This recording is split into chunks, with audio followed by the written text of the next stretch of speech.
वचन शेअर केलं होतं? कोण वाचून दाखवणार? येस.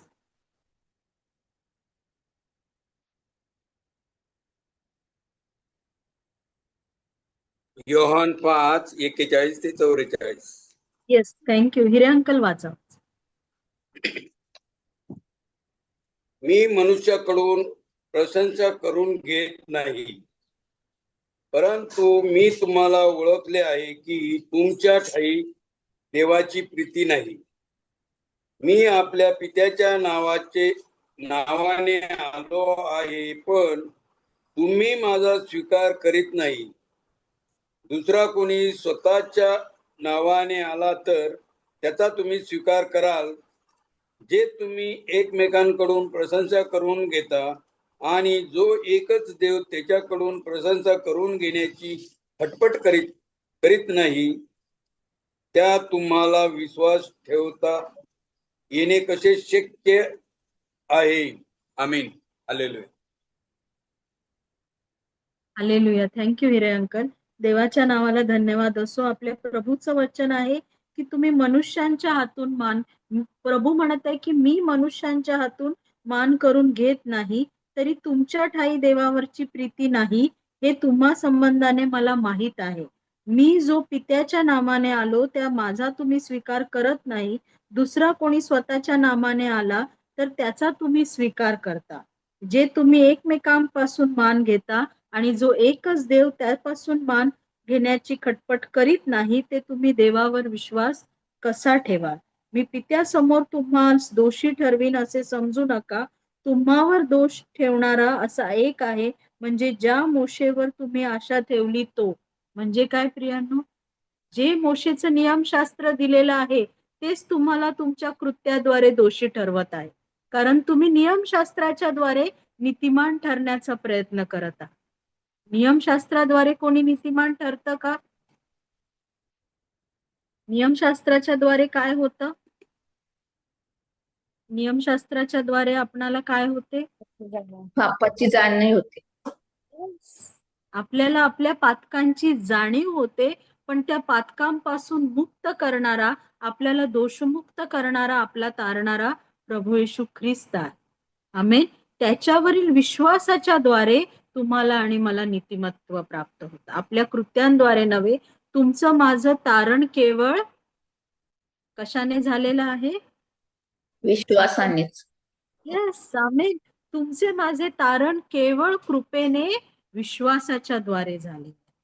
हालेलुया. आपण आपल्या वचनाकडे येऊया. मला कोणी सांगेल का आपण कोणत्या पुस्तकात, कोणत्या अध्यायामध्ये, कोणत्या वचनापर्यंत आलेलो आहोत?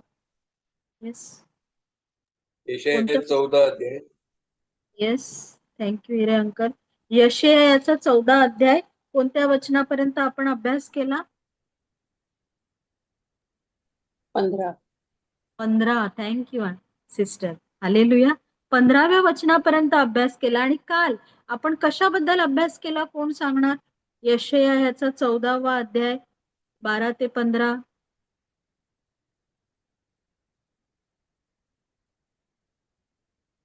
कुणाविषयीची वचने आहेत? अधोलोकाविषयी अभ्यास केला. येस, अधोलोकाविषयी. कुणाला तरी अधोलोकामध्ये है ना, यशायाच्या 14व्या अध्यायाची सुरुवात कशी होते प्रियानो? जसं आपण यशाया 13 मध्ये अभ्यासलं की बाबेलावर देवाचा न्याय येणार आहे. बाबेलाने ज्यांना बंदिवासातून नेलं त्यांच्या सुटकेविषयीचं वचन यशाया 14च्या सुरुवातीपासून आपण वाचत आहोत की यहुदा, यरुशलेम, इस्रायलाचा बंदिवास कसा देव उलटवणार आहे, त्यांना पुन्हा त्यांच्या देशात आणून वसवण्याचं अभिवचन, त्यांच्या सुटकेचं वचन देण्यात आलेलं आहे.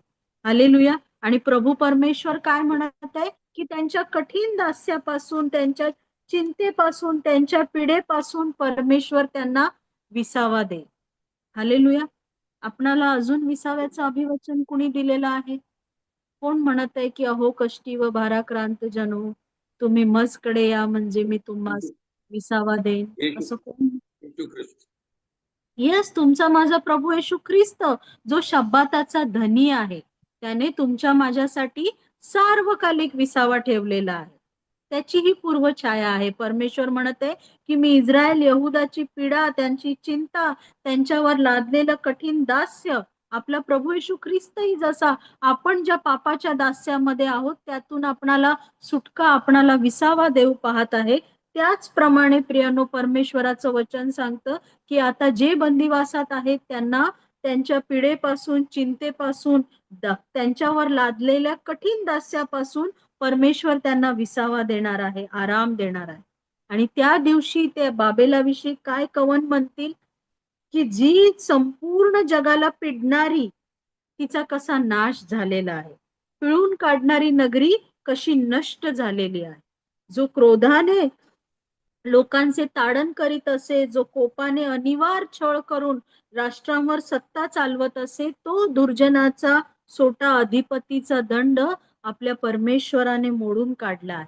आणि त्यामुळे काय झालेलं आहे, संपूर्ण पृथ्वी विश्राम पावली आहे, शांत झाली आहेत, लोक आनंदाने, हर्षाने गीत गात आहेत. आणि केवळ मनुष्यच नव्हे, पुढच्या वचनामध्ये लिहिलंय, सरूची झाडे, लबानोनावरील गंध सरू देखील हर्षित होऊन म्हणत आहे की जसा बाबेल पडला तसा आता आम्हावर कुऱ्हाड चालवण्यास कोणी येत नाही, आम्हास पाडण्यास कोणी येत नाही.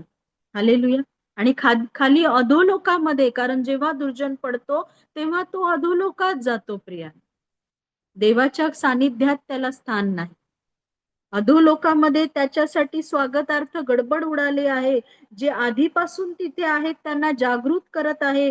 पृथ्वीवरील सर्व राष्ट्रांच्या सर्व राजास त्यांच्या सिंहासनावरून उठवत आहेत. आणि ते देखील म्हणत आहे की तू सुद्धा आमच्यासारखा निर्बळ, आमच्यासारखा बनला आहेस. तुझ्यासाठी अधोलोकामध्ये कीटकांचे पांघरून आणि तुला कृमींचे अंथरूण झालेले आहे. तुझा डामडोल, तुझा सारंग्याचा नाद हा तुझ्यासह खाली कुठे उतरत आहे, अधोलोकामध्ये उतरत आहे. आणि हे बाबेलाविषयीचं, बाबेलाच्या राजाविषयीचं वचन असतानाच पुढे 12 ते 15 मध्ये कुणातरी इतराविषयीचं वचन आहे, ज्याचा आपण काल अभ्यास केला. कुणाविषयीचं वचन आहे? यशाया 14, 12 ते 15. काल आपण काय अभ्यास केला? कोण आहे दैदिप्यमान तारा जो खाली पडलेला आहे? देवदूत. कोण हा देवदूत आहे जो आकाशातून खाली पडला, जो म्हणाला की मी आकाशात चढेन, देवाच्या तारांगणाहून उंच असं माझं सिंहासन करीन, उत्तर दियाबल भागात. म्हटलेला. तो डियाबल दियाबल म्हटलेला. म्हटलेला अजून. तो जुना ठकविणारा साप, तो दियाबल, तो सैतान, त्याच्याविषयीचं वचन आहे. त्याला निर्मिले तेव्हा परमेश्वराने त्याची अशी निर्मिती केली होती. खंजिऱ्या, बासरी यांचे कसब त्याच्या ठाई होते. तो पाखर घालणारा अभिषिक्त करूब होता. तो सर्वांग सुंदर पूर्णतेची मुद्रा असा होता. पण काय झालं प्रियांनो, त्याच्या हृदयामध्ये अपकार बुद्धी शिरली. आपल्या वैभवाने, आपल्या सौंदर्याने तो उन्मत्त झाला. आणि जसा त्याने आपल्या मनामध्ये विचार केला की मी उंच होईन, मी परात समान होईल, तसं काय झालं? जसं त्याने आपल्या मनात म्हटलं की मी देवा समान होईल, तसं काय झालं? देवाने त्याला खाली टाकलं. येस, तेव्हाच तो धुळीत लोळवला गेला, तो खाली टाकण्यात आला. जो म्हणाला की मी मेघांवर आरोहण करीन, मी आकाशात चढेन, मी माझं सिंहासन उंच करेल, तर त्याला खाली अधोलोकात, गर्तेच्या अधोभागात टाकण्यात आलेला आहे. हालेलुया.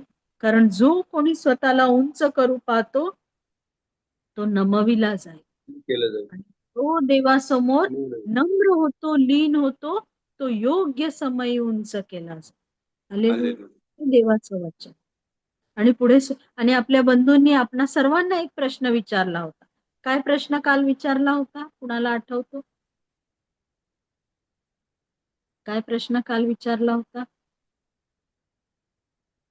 येस,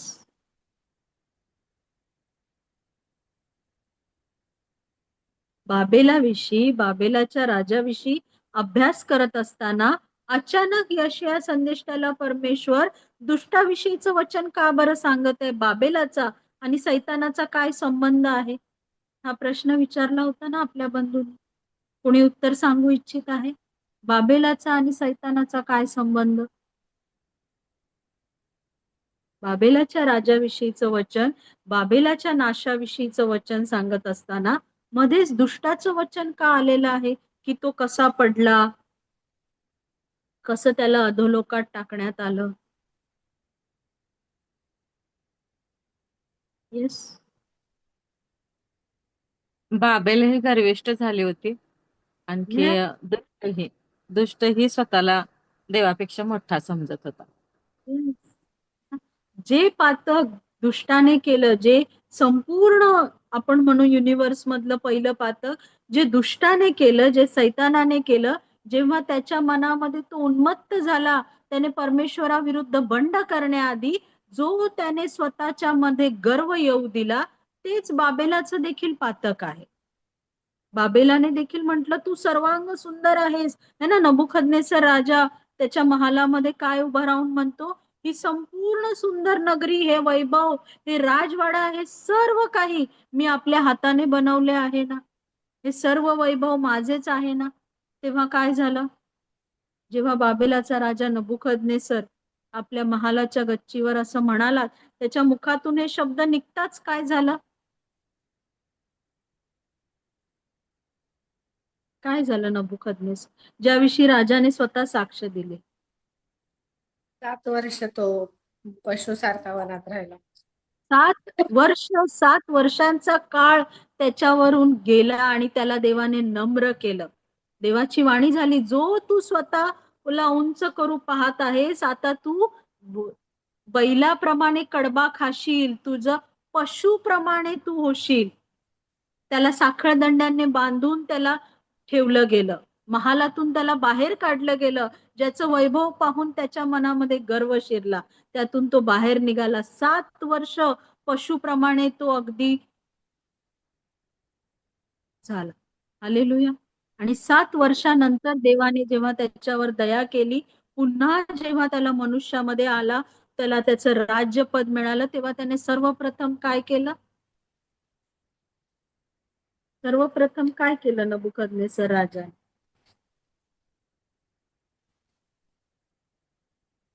वचन वाचूया. मी विनंती करेन, दानिएलाचा वचन काढलं नव्हतं, पण हे फार सुंदर वचन आहे. दानिएलाचा 4था अध्याय 28 ते 34 वचन कोणीतरी वाचा. दानिएल 4, 28 ते 34.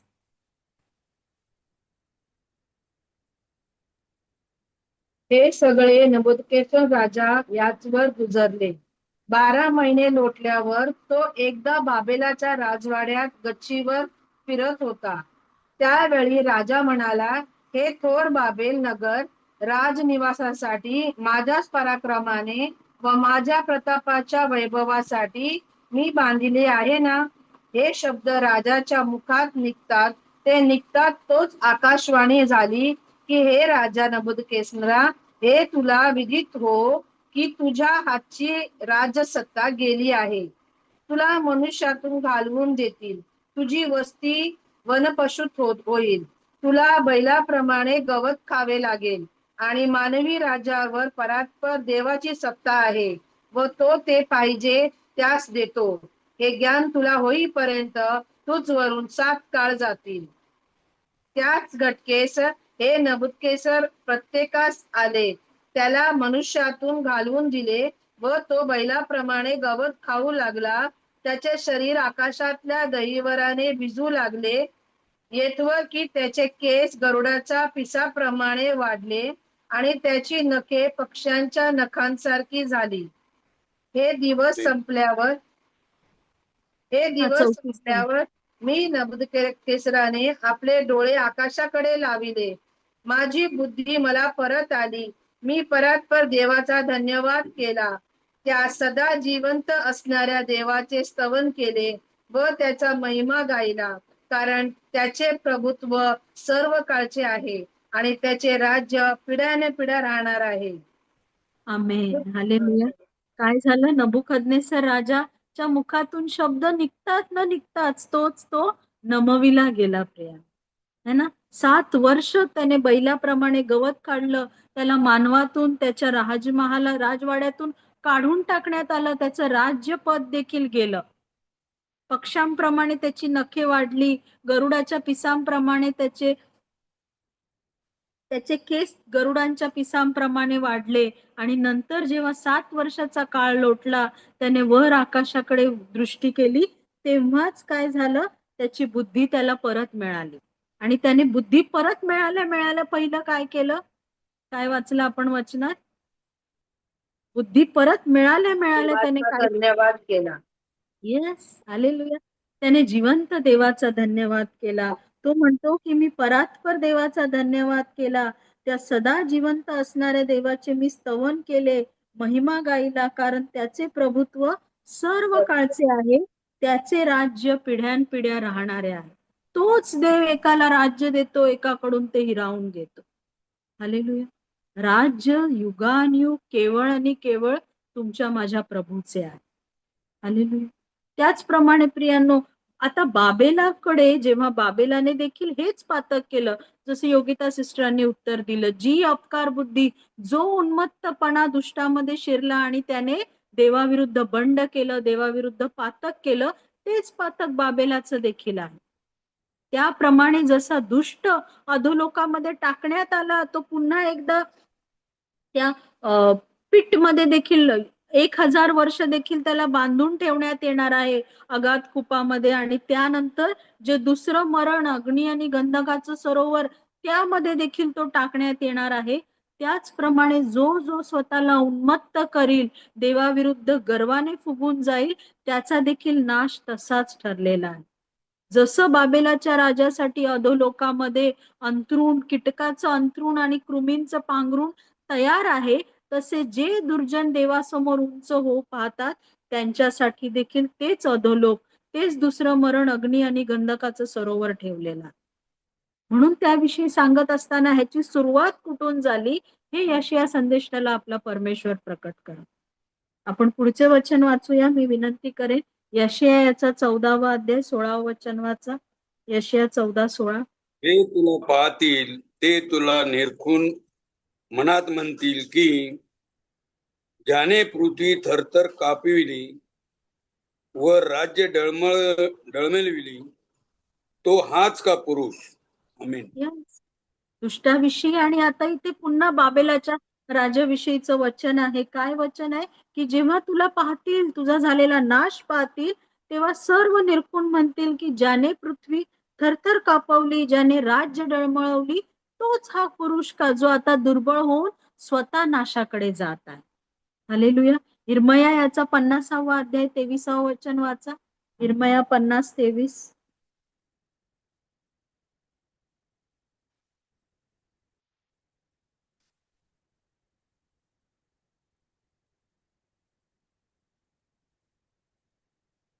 हा सर्व हा जगाचा जगाचा हातोडा कसं मोडून तोडून टाकीला आहे.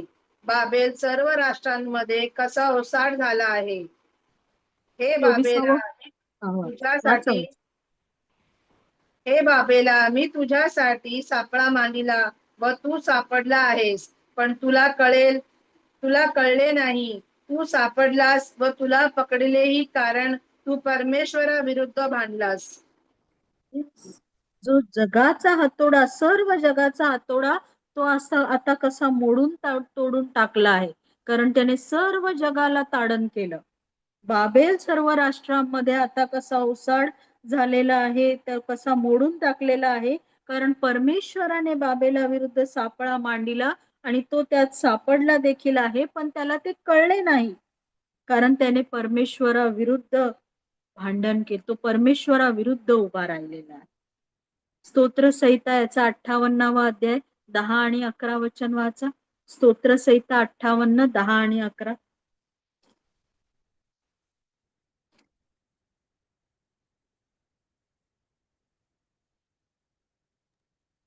सूड घेतलेला सूड पाहून घेतलेले पाहून हर्ष पावतील. दुष्टांच्या रक्तात तो आपले पाय धुईल. तेव्हा माणसे म्हणतील की नीतिमानासारखा खचित फल प्राप्ती होते. खरोखर पृथ्वीवर न्याय करणारा देव आहे. आमेन.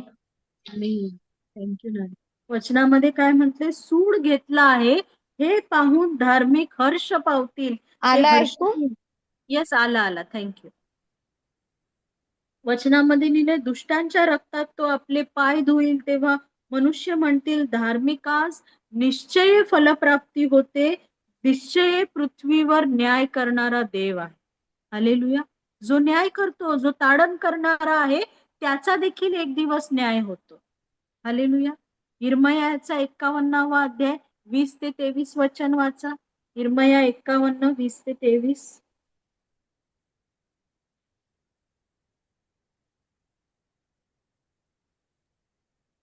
तू माझा परशु आहेस. वाच 20 ते 23 ना, 20 हा. ते 23 ना. 20 ते 23. त्या दिवसात त्या काळी लोक इस्रायलाचे दुष्कर्म धुंडतील, पण ते नसावयाचे. इर्मया 51 20 ते 23. इर्मया 51. Yes. तू माझा परशु आहेस. तू माझी युद्धशस्त्रे आहेस. तुझ्याद्वारे मी राष्ट्रे मोडून त्यांचे तुकडे तुकडे करीन. तुझ्याद्वारे राज्ये नष्ट करीन. तुझ्याद्वारे मी घोडा व स्वार यांचे तुकडे तुकडे करीन. तुझ्याद्वारे मी रथ व सारथी यांचे तुकडे तुकडे करीन. तुझ्याद्वारे मी नरनारींचे तुकडे तुकडे करीन. तुझ्याद्वारे मी वृद्ध व तरुण यांचे तुकडे तुकडे करीन. आणि तुझ्याद्वारे मी तरुण व तरुणी यांचे तुकडे तुकडे करीन. तुझ्याद्वारे मी मेंढपाळ व त्याचा कळप यांचे तुकडे तुकडे करीन. तुझ्याद्वारे शेतकरी व त्याच्या बैलांची जोडी यांचे तुकडे तुकडे करीन. आणि तुझ्याद्वारे मी अधिपतींचे व नायब अधिपतींचे तुकडे तुकडे करीन. आमीन. हे परमेश्वराचं वचन बाबेलाविषयीच आहे. बाबेलाच्या राजाला परमेश्वर म्हणतो, तुझ्याद्वारे मी राष्ट्रांचा न्याय करणार आहे. तुझ्याद्वारे मी राष्ट्रांच्या संपूर्ण लोकांचे, अगदी तरुणांपासून वृद्धांपर्यंत, मेंढपाळांपासून नायब अधिपतींपर्यंत सर्वांचे तुकडे करीन आणि त्यानंतर बाबेलाचा देखील न्याय करणार आहे ना. 24वं वचन वाचा. त्याच अध्यायातील 24वं वचन, इर्मया 51 24. बाबेल व खासदी देशाचे सर्व रहिवासी यांनी तुमच्या देखत जो सर्व अनर्थ सियोनेत केला आहे त्यांची मी उसने फेडीन, असे परमेश्वर म्हणतो. आमीन. त्यांनी जो विध्वंस केला, त्यांनी जो अनर्थ केला, परमेश्वर म्हणतो मी त्यांचे उसने फेडीन. पुढे 25व्या वचनामध्ये म्हटले, हे सर्व पृथ्वीचा नाश करणारे विध्वंसगिरी पहा, परमेश्वर म्हणतो मी तुझ्या विरुद्ध आहे. मी आपला हात तुझ्यावर उगारीन, तुला कडेलोट करीन, जळून कोळ झालेल्या पर्वता समान मी तुला करेन. याप्रमाणे परमेश्वर बाबेलाचा नाश, बाबेलाचा न्याय करणार आहे म्हणून. आणि जेव्हा बाबेलाचा न्याय आता परमेश्वर करत आहे, तेव्हा ज्याने पृथ्वी थरथर कापवली, ज्याने राज्य डळमळवली, तोच हा का पुरुष आहे का, असे सर्व त्याला निरखून म्हणते. पुढे 17 वचन वाचा, काय लिहिलंय.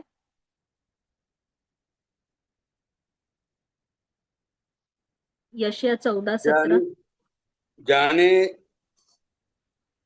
ज्याने जगाचे रान केले, त्यातील नगरांचा विध्वंस केला व आपल्या बंदिवानास मुक्त करून घरी जाऊ दिले नाही, तो हाच का पुरुष.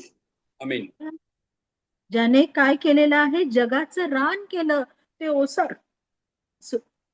ओसाड केलं, त्यातील नगरांचा विध्वंस केला, ते जाळून टाकली व आपल्या बंदिवानांना मुक्त करून त्यांच्या घरी जाऊ दिलं नाही, तर स्वतःच्या राज्यात जो त्यांना बंदिवान करून घेऊन गेला, तोच हा पुरुष आहे का, असे सर्व लोक त्याचकडे पाहून निरखून म्हणतील. यशयाचा 64वा अध्याय 10वं वचन वाचा. यशया 64:10.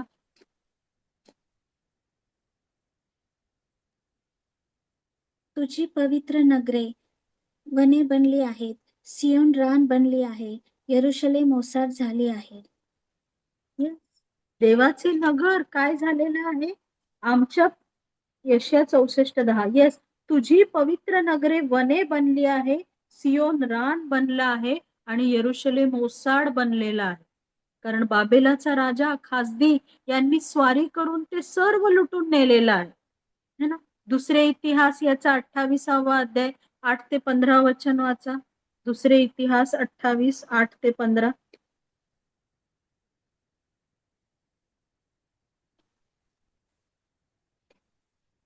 इस्रायल लोकांनी आपल्या भाऊबंदांच्या स्त्रिया, पुत्र व कन्या मिळून 2 लाख माणसे पाडाव करून नेली आणि त्यांना पुष्कळ लुटून ती लूट शोम्रोनास नेली.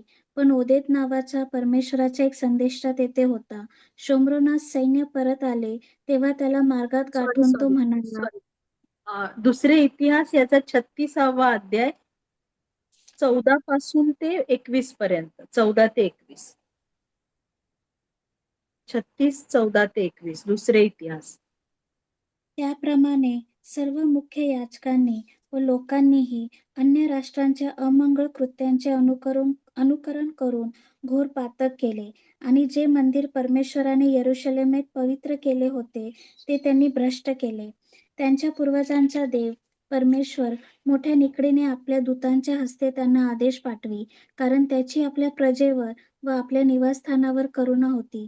पण ते देवाच्या दूतांची टर उडवून त्यांची वचने तुच्छ मानित व त्यांच्या संदेष्टांची निर्भत्सना करीत. शेवटी परमेश्वराचा कोप त्याच्या लोकांवर भडकला व त्यांचा बचाव करण्याचा काही उपाय राहिला नाही. त्याने त्यांच्यावर खासद्यांच्या राजाची स्वारी आणली. त्याने त्यांच्या तरुण पुरुषांना त्यांच्याच पवित्र स्थानाच्या घरात तलवारीने वधले. त्याने तरुणांवर व कुमारींवर, वृद्धांवर किंवा वयातीतांवर दया केली नाही. परमेश्वराने सर्वांना त्याच्या हाती दिले. देवाच्या मंदिरातील लहान मोठी सर्व पात्रे व निधी आणि राजा व त्याचे सरदार यांचे निधी ही सर्व तो बाबेलास घेऊन गेला. खासदी लोकांनी देवाचे मंदिर जाळून टाकले, यरुशलेमेचा कोट पाडून टाकला, तेथील वाडे आग लावून जाळले व त्यातल्या सर्व चांगल्या पात्रांचा नाश केला. जे तलवारीच्या तडाख्यातून वाचले त्या सर्वांना तो राजा बाबेलास घेऊन गेला. पारसाचे राज्य स्थापित होईपर्यंत ते त्याचे व त्याच्या वंशजांचे दास होऊन राहिले. 21 पण वाच. परमेश्वराने इर्मियाच्या मुखाने प्रगट केलेले वचन पुरे होऊन देशास शांततेचा काळ प्राप्त व्हावा म्हणून हे सर्व घडले. देश ओस पडला होता तोवर, म्हणजे 70 वर्षे पुरी होईपर्यंत त्यात शांतता नांदत होती. 70 वर्ष ते बंदिवासात होते. खासद्यांच्या राजाची स्वारी परमेश्वराने यहुदावर आणली आणि काय झालं? सर्व ज्याने त्यांनी यरुशलेम नगराचा, यहुदा नगराचा विध्वंस केला. तरुण तरुणी, वृद्ध, वयातीत कोणावरही दया केली नाही. जे तलवारीने वाचले त्यांना ते पाडाव करून, बंदिवान करून बाबेलामध्ये घेऊन गेले. आणि संपूर्ण यहुदा, यरुशलेम काय झालं? ओसाड पडलं. आणि आता जेव्हा बाबेल ओसाड पडत आहे, बाबेलाचा जेव्हा नाश होत आहे, तेव्हा ज्याने जगाचे रान केले व ज्याने नगरांचा विध्वंस केला, नगरे जाळून टाकली, नगरातील वाडे जाळून टाकले, त्यांचे कोट पाडून टाकले, तो आता कसा नष्ट झालेला आहे असं त्याचकडे पाहून म्हणत आहे. पुढे 18व्या वचनामध्ये म्हणत आहेत की राष्ट्रांचे राजे सगळे आपापल्या घरी गौरवाने निद्रिस्त आहेत. पण बाबेलाचं काय झालेलं आहे? पण बाबेल आणि त्यातला राजा, बाबेलाचा राजा 19व्या वचनामध्ये म्हटलंय, पण तुला फेकून दिलेल्या खांदीप्रमाणे आपल्या थडग्यापासून दूर झुगारून दिले आहे. वधिलेले, तलवारीने विंदिलेले, गर्तेच्या धोंड्याप्रमाणे पडलेले यांनी तू वेष्टीला आहेस. पायाखाली तुडवलेल्या मड्यासारखा तू झालेला आहेस. हालेलुया. इथपर्यंत बाबेलाच्या दुष्टाईचा परमेश्वराने सूड उगवलेला आहे. कारण जसं इर्मिया संदेशाच्या पुस्तकात आपण अनेक वेळा तो संदर्भ वाचला आणि आता देखील ते वचन वाचलं की जेव्हा बाबेलाच्या सरदारांनी देवाचं मंदिर, यरुशलेमेत ज्या ठिकाणाला तुमच्या माझ्या परमेश्वराचं नाव दिलेलं होतं, ते मंदिर जाळून टाकलं. परमेश्वर म्हणतो त्याच्या मंदिराविषयी, त्याच्या लोकांविषयी परमेश्वर सूड उगवत आहे. परमेश्वराच्या मंदिराविषयीचा हा सूड आहे. आणि ज्यांनी हा नाश केलेला आहे, ज्यांनी देवाच्या लोकांना जे बंदिवान, जरी तो देवाचा न्याय आहे प्रियांनो, आपण लक्षात घेऊया, देवानेच बाबेलाला बोलवून आणलेला आहे. देवानेच अश्शूराला, इस्रायलाला ताडण करण्यासाठी, देवाच्या लोकांचा न्याय करण्यासाठी. कारण जरी देवाने त्यांच्याकडे संदेष्टे पाठवले, पण त्यांनी देवाचं वचन ऐकलं नाही, याजकांनी ऐकलं नाही, देवाच्या प्रजेने ऐकलं नाही. त्यांनी आपलं मन अधिकच कठीण केलं आणि आपल्या सभोवतालच्या राष्ट्राप्रमाणे आपणासाठी त्यांनी फुटके हौद बांधले है ना. परमेश्वराच्या विधी परमेश्वराच्या आज्ञा, परमेश्वराची वचने याकडे त्यांनी लक्ष दिलं नाही. आपल्या देवाविरुद्ध अधिकाधिक ते बंड करीत राहिले आणि मग शेवटी काहीच उपाय राहिला नाही. ते परमेश्वराकडे वळावयास मान्य झाले नाही. तेव्हा जसं देवाने त्यांना सांगितलं होतं त्याप्रमाणे जर तुम्ही माझी वचने ऐकावयास मान्य झाला नाही, जर तुम्ही परमेश्वराची वाणी ऐकली नाही, तर तुमचा देश ओसाड होईल, तो निर्जन होईल, तो उजाड होईल आणि तुम्ही इतर राष्ट्रांमध्ये बंदिवान करून नेले जा. त्याप्रमाणे यहुदा यरुशलेम देखील ओसाड झालं. इस्रायलानंतर यहुदा यरुशलेम यांनी देखील आपल्या दुष्कर्मांचा पश्चाताप केला नाही. मग देवाने बाबेलाद्वारे, खासद्यांद्वारे त्यांचा न्याय केला. पण जरी हा देवाचा न्याय होता तरी बाबेलाने किंवा अशुराने आपल्या मनाच्या उन्मत्तपणाने, दुष्टपणाने देवाच्या निवडलेल्या लोकांवर दुष्टता केली, अन्याय केला. प्रिय, त्यामुळे जरी ही देवाची योजना आहे तरी त्यामुळे अशुराचं पाप किंवा बाबेलाचं पाप कमी होत नाही. माझा आवाज येतोय ना? Yes, thank you. त्यामुळे अशुराचं किंवा बाबेलाचं पाप कमी होत नाही. प्रिया, त्यांच्या मनाचा विचार काही असा नाही की आम्ही देवाचा न्याय पूर्ण करत आहोत, आम्ही देवाची इच्छा पूर्ण करत आहोत. ते आपल्या मनाच्या दुष्टतेप्रमाणे आपल्या इतर राष्ट्रांना आम्ही नमवू शकतो, आमच्याकडे ते सामर्थ्य आहे, या उन्मत्तपणानेच तेव्हा ते सर्व राष्ट्रांवर स्वारी करून त्यांना गुलाम म्हणून घेऊन जात होते. आपल्या राष्ट्राच्या सीमा ते वाढवत होते. आणि म्हणून आता परमेश्वर जेव्हा त्यांचा न्याय करत आहे तेव्हा वचनामध्ये लिहिलंय, राष्ट्रांचे राजे सगळे आपापल्या घरी गौरवाने निद्रिस्त होत आहे, पण त्यांना मूठ माती देणाराही कोणी नाही. कारण वचनामध्ये लिहिलेलं आहे, पण तुला बाबेलाच्या राजाला त्या दुष्टाला फेकून दिलेल्या खांदीप्रमाणे आपल्या थडग्यापासून त्याला थडगं लाभलेलं नाहीये, त्याला दूर जुगारून दिलेले आहे. विंधिलेले, तलवारीने विंधिलेले व गर्तेच्या दोंड्यामध्ये पडलेले यांनी तू वेष्टिलेला आहेस. पायाखाली तुडवलेल्या मढ्याप्रमाणे तू झालेला आहेस. कारण 20व्या वचनामध्ये काय लिहिलंय, वाचा. यशया 14:20. त्यांच्याबरोबर तुला मूठ माती मिळणार नाही, कारण तू आपल्या देशाची नासधूस केली व आपल्या प्रजेचा वध केला. कुकर्म्यांच्या वंशाचे नाव कधी मागे उरणार नाही. आमीन. कारण त्याची दुष्टता इतकी भयंकर आहे. म्हणून काय लिहिलंय, इतर राजांप्रमाणे, इतर राष्ट्रांच्या राजाप्रमाणे तुला मूठ माती मिळणार नाही, कारण तू आपल्या देशाची नासधूस केली, तू आपल्या प्रजेचा वध केला. कुकर्म्यांच्या वंशाचे नाव कधी मागे उरणार. इयोब याचा 30वा अध्याय 23वा वचन वाचा. इयोब 30:23.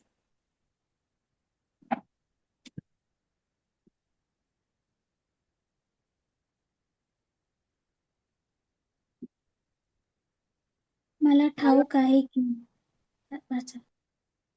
मला ठाऊक आहे की तू मला मृत्यूवश करशील. सर्व जीवधारी ज्या स्थळी एकत्र होणार आहेत त्या प्रत मला पोहोचवशील. परमेश्वराचं वचन आहे की परमेश्वर प्रत्येकाला मृत्यूवश करतो. सर्व जीवधारी ज्या धामी एकवट व्हायचे त्यापर्यंत परमेश्वर त्यांना पोहोचवतो. इस्रायला यहुदा मध्ये कोण राजा होता का ज्याला मूठ माती मिळाली नाही, ज्याला कबरेत ठेवण्यात आलं नाही? असा कोण राजा होता ज्याला संदेश त्याने वचन सांगितलं होतं? असा कोण राजा होता? दुष्ट राजा इस्रायलाचा कोण?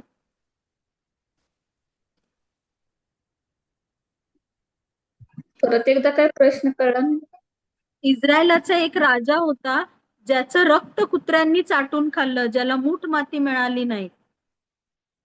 आहाज. आहाज राजा. येस, आहाब राजा. सॉरी, आहाज नाही, आहाब.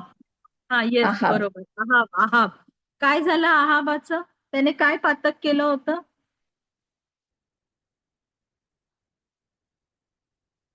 कुणाला दुष्टाईने मारलं होतं? खोटे साक्षी उभे करून इजबेलीने, त्याच्या पत्नीने. घेतला होता. कुणाचा मळा? येस, नाबोथाचा मळा है ना. नाबोथाचा मळा त्याच्या वाड्याला लागून होता, त्याने तो घेऊ पाहिला. जेव्हा नाबोथाने तो दिला नाही, तेव्हा त्याच्या विरुद्ध खोटे साक्षी उभे करून त्याला दगडमार करून मारण्यात आलं. आणि देवाच्या संदेष्टाने त्याला काय वचन दिलं? जिथे नाबोथाचं रक्त पडलेलं आहे, तिथेच तुझं रक्त चाटून खाल्लं जाईल, है ना. त्याचं युद्धामध्ये जेव्हा अहाब राजा पडला त्याच्या रथाच्या चाकांजवळ, तेव्हा त्या चाकांवर त्याचं रक्त पडलं, है ना. देवाच्या कृपेने, देवाच्या इच्छेने त्याला इथे बाबेलाच्या राजावर देखील तोच न्याय येणार आहे. कारण म्हटलेलं आहे, तुला जसं इतर राष्ट्रांचे राजे जसे आपापल्या घरी गौरवाने आपापल्या कबरांमध्ये निद्रिस्त आहेत, ते तुला लाभणार नाही. वचनामध्ये काय दिलेलं आहे? फेकून दिलेल्या खांदीप्रमाणे तुला थडग्यापासून दूर जुगारून दिलं जाईल. विंधिलेले, तलवारीने विंधिलेले, गर्तेच्या धोंड्यामध्ये पडलेले यांनी तू वेष्टीला जाशील. त्यांच्या बरोबर तुला मूठ माती मिळणार नाही. आणि त्याचं कारण काय आहे? कारण तू आपल्या देशाची नासधूस केली, तू आपल्या प्रजेचा वध केला, आणि म्हणून तुझ्या या दुष्कर्मामुळे तुझ्या वंशाचं नाव मागे राहणार, है ना. बेलशस्सर राजा, जो बाबेलाचा राजा नबुकदनेसरानंतर, त्याचा असाच अंत झाला. हालेलुया. त्याचप्रमाणे जसं लक्षात घेऊया, बाबेलावर जेव्हा हा न्याय येणार आहे, सर्व दुष्कर्म्यांवर हा देवाने लिहून ठेवलेला न्याय आहे, ज्याविषयी यशाया संदेष्टा सांग. हालेलुया. आणि आपण थांबण्याआधी मी इथून पुढची वेळ आपले बंधू संदेश यांच्याकडे देते. आणि जर कुणी यशाया 53 पाठ करून बोलू इच्छित आहे तर त्यांनी देखील नक्की संधी.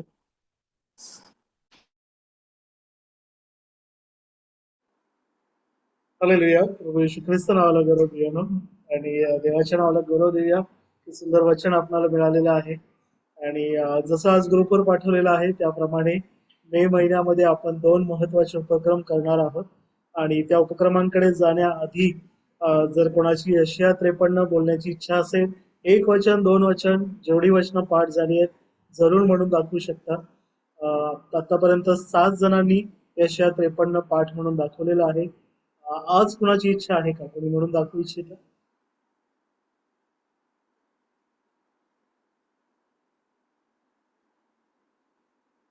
ठीक आहे, मला वाटतं अजूनही कोणी तयार नाहीयेत. प्रियानो, जरूर संधी घेऊया. आपण सगळेजण यशाया 53 तोंडपाठ म्हणून दाखवण्याचा प्रयत्न करूया. देव कृपा देईल. मे महिन्यामध्ये प्रियानो आपण 2 महत्वाचे उपक्रम करणार आहोत. उद्या शनिवार आहे 2 मे. तर उद्यानंतर बरोबर 7 दिवसांनी जो शनिवार येणार आहे, म्हणजे मे महिन्याचा दुसरा शनिवार 9 मे 2026 या दिवशी आपण उपवासाचा पवित्र विशेष दिवस साजरा करणार आहोत. या दिवशी तुमच्यापैकी जितक्यांनी मार्च महिन्यामध्ये उपवासाच्या दिवसामध्ये सहभागी झाले होते त्यांना आठवत असेल, आपण त्या दिवशी दिवसातून 3 वेळा पवित्र शास्त्र अभ्यास प्रार्थनेत या ऑनलाईन झूमद्वारे जॉईन झालो होतो. सकाळी 7:30 वाजता, दुपारी 1:30 वाजता आणि त्याचबरोबरीने रात्री 10 वाजता. तर आपण त्याचप्रमाणे 9 मे शनिवार या दिवशी सुद्धा उपवासाच्या दिवशी 3 वेळा एकत्र येणार आहोत. आणि त्या दिवशी आपण कौटुंबिक स्तरावर साखळी प्रार्थना करणार आहोत, साखळी आराधना करणार आहोत. प्रत्येक कुटुंबाला अर्ध्या तासाचा स्लॉट दिला जाईल. सकाळी 6 वाजल्यापासून किंवा 5 वाजल्यापासून ते रात्री 12 वाजेपर्यंत. हालेलुया. मागील वेळी जसे सर्वांना वाटून दिले होते त्याचप्रमाणे चिठ्ठ्या टाकून प्रत्येक कुटुंबाला स्लॉट दिला जाईल. आणि त्या अर्ध्या तासात तुम्हाला हेच करायचंय की कौटुंबिक स्तरावर एकत्र येऊन गीत गाऊन वचन वाचून देवाची आराधना करायची, देवाची प्रार्थना, कुटुंब म्हणून एकत्र यायचं. हालेलुया. आणि ऑनलाईन प्रार्थनेद्वारे नाही तर तुमच्या कौटुंबिक स्तरावर तुम्ही एकत्र येऊन ती प्रार्थना करायची आहे. तर आपण लवकरच चिठ्ठ्या टाकून सर्वांना ते वेळेचे स्लॉट दिले जातील. आणि मी सर्वांना प्रार्थनापूर्वक विनंती करतो प्रियांनो की या उपवासाच्या विशेष दिवसासाठी आपण सर्वजण वैयक्तिक प्रार्थनेमध्ये सुद्धा निश्चित आठवण ठेवूया. 9 मे 2026 या दिवशी आपण प्रार्थना करूया, विशेष प्रार्थना करूया आपल्या जगासाठी, नाही का. जगामध्ये अनेक गोष्टी आहेत. युद्ध आहे, युद्धाची तीव्रता आहे, उन्हाळ्याची तीव्रता आहे, ग्लोबल वॉर्मिंग झालेली आहे, तापमान वाढ होऊ लागलेलं आहे.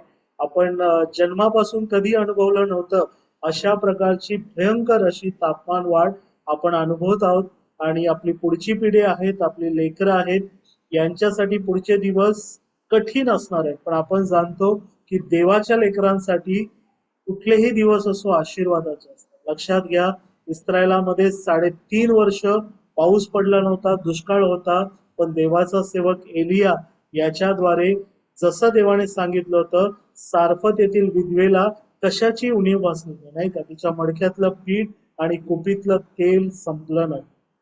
तर जगामध्ये युद्धाची झळा वाढू दे प्रियानो, उष्णतेची झळ वाढू दे, बेरोजगारी येऊ दे, महागाई येऊ दे, काहीही संकट आलं तरी मला तुम्हाला देवाच्या वचनातून सांगू दे प्रियानो, की जे देवावर भिस्त ठेवतात ते नवी शक्ती संपादन करतात. ते गरुडाप्रमाणे नवी धाव घेतील प्रियानो. ते चालतील तरी दमणार नाही, धावतील तरी थकणार नाही. आणि याचा अनुभव घेण्यासाठी मी सर्वांना विनंती करतो, आपण सर्वजण उपवास करून उपवासाचा पवित्र मेळा भरवून 9 मे या दिवशी देवाला समर्पित होऊ. त्याचबरोबरीने आपण एक दिवस रात्रभरची प्रार्थना सुद्धा करणार आहोत. बहुतेक 3रा शनिवार किंवा 4था शनिवार आपण पाहूया. शनिवार नाही, क्षमा करा, 3रा शुक्रवार किंवा 4था शुक्रवार आपण तो दिवस नेमणार आहोत, की ज्या दिवशी आपण रात्रभर म्हणजे जवळपास रात्री 10 पासून ते पहाटे 2 किंवा 3 वाजेपर्यंत आपण या झूमद्वारेच प्रार्थनेमध्ये एकत्र देवाची आराधना करणार आहोत, वचन ऐकणार आहोत, साखळी प्रार्थना करणार आहोत, क्विज घेणार आहोत. अनेक उपक्रम त्या रात्रभरच्या प्रार्थनेमध्ये होईल. तर मी सर्वांना विनंती करेल, प्रार्थनेमध्ये नियमित सहभागी व्हा आणि किंबहुना आपले भाऊ बहीण जितके जण आहेत विश्वासणारे त्या सर्वांना प्रार्थनेत सहभागी होण्यासाठी प्रोत्साहन द्या. देवाच्या नावाला गौरव देऊया. देव आपणा सर्वांना चालवेल. आणि पुन्हा एकदा आजच्या सुंदर वचनासाठी देवाच्या नावाला गौरव देऊया. आपण सर्वजण इथे थांबूया आणि आपले माईक अनम्यूट करून प्रभूने शिकवलेली प्रार्थना आणि या रात्री गीत गाऊन प्रार्थनेची समाप्ती करूया. सर्वजण मिळून प्रभूने शिकवलेली प्रार्थना. हे आमच्या हे आमच्या स्वर्गातील पित्या, तुझे नाम पवित्र आणले जाओ, तुझे राज्य येऊ, जसे स्वर्गात तसे पृथ्वीवर तुझ्या इच्छेप्रमाणे हो. आमची रोजची भाकर आज आम्हास दे, त्याप्रमाणे आम्ही आपल्या ऋणास ऋण सोडले आहे, तशी आमची ऋणे तू आम्हास सोड. आम्हाला परीक्षेत आणू नकोस, तर वाईटापासून सोडव, कारण राज्य, सामर्थ्य आणि गौरव ही सर्व काळ तुझे आहे.